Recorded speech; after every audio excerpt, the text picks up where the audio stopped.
ہم کریں گے ہر مظلوم کی حمایت۔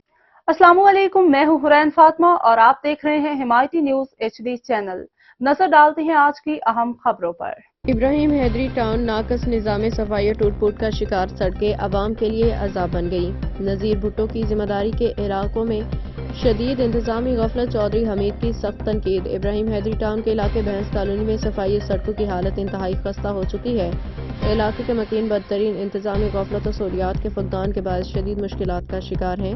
چودھری حمید نے روزنامہ حمایتی نیوز سے بات کرتے ہوئے ان مسائل کو اجاگر کیا اور مقامی انتظامیہ کو سخت تنقید کا نشانہ بنایا۔ دوسری طرف آپ دیکھ سکتے ہو ویڈیو میں جو کہ MC کی گاڑیاں نہ جانے کس کا کچرا جنگل سے اٹھا رہی ہیں، لیکن آبادی کی طرف کوئی توجہ نہیں کہ MC کی گاڑیاں قبضے کی زمین کو صفائی میں مصروف آتی ہیں یا اپنے منمانی جگہوں پہ یا تو باڑے مالکان سے بھاری رشوت طلب کر کے کام میں مصروف ہوتے ہیں، لیکن ادارے خاموش تماشائی کہ MC کی بدمعاشی سارے عام ہے۔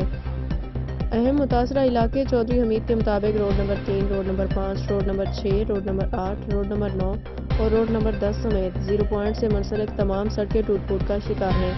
علاقے میں جگہ جگہ گٹر ابل رہے ہیں جس سے تعفن و گندگی نے زندگی کو حیران بنا دیا۔ ان گٹروں سے بہنے والا پانی سڑکوں سے جمع ہو رہا ہے جس کی وجہ سے شہریوں کا گزرنا مشکل ہو گیا۔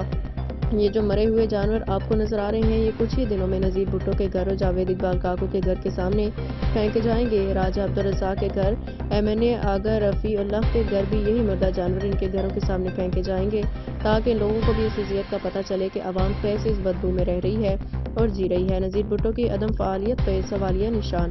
یہ علاقے براہ راست نذیر بھٹو کی نگرانی میں آتے ہیں مگر ان علاقوں میں بہتری کے لیے کوئی عملی اقدامات نہیں کیے گئے۔ چودھری حمید نے الزام عائد کیا کہ نذیر بھٹو اور دیگر ذمہ داران ان مسائل سے مکمل طور پر غافل ہیں۔ انہوں نے کہا کہ یہ سڑکیں اور گٹر سالوں سے اسی حالت میں ہیں لیکن انتظامیہ نے انہیں نظر انداز کر رکھا ہے، عوام کو ان کے حال پہ چھوڑ دیا گیا۔ عوامی مشکلات و مطالبات علاقے کے مقیم ان حالات میں نہ صرف روزمرہ کی زندگی میں مشکلات کا شکار ہیں بلکہ صحت کے مسائل بھی بڑھ رہے ہیں۔ ابلتے گٹروں اور ٹوٹے ہوئے راستوں کی وجہ سے بیماریاں پھیل رہی ہیں جبکہ عوام کو کوئی متبادل راستہ بھی فراہم نہیں کیا گیا۔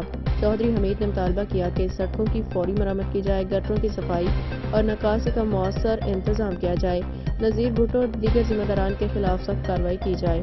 حکومت اور پیپلز پارٹی پہ تنقید۔ چودھری حمید نے کہا کہ پیپلز پارٹی کی حکومت نے عوام کے مسائل کو ہمیشہ نظر انداز کیا ہے، یہ علاقے ان کی کارکردگی پہ سوالیہ نشان ہے۔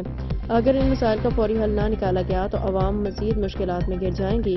رپورٹ روزنامہ حمایتی نیوز، حاتم علی دل کی رپورٹ۔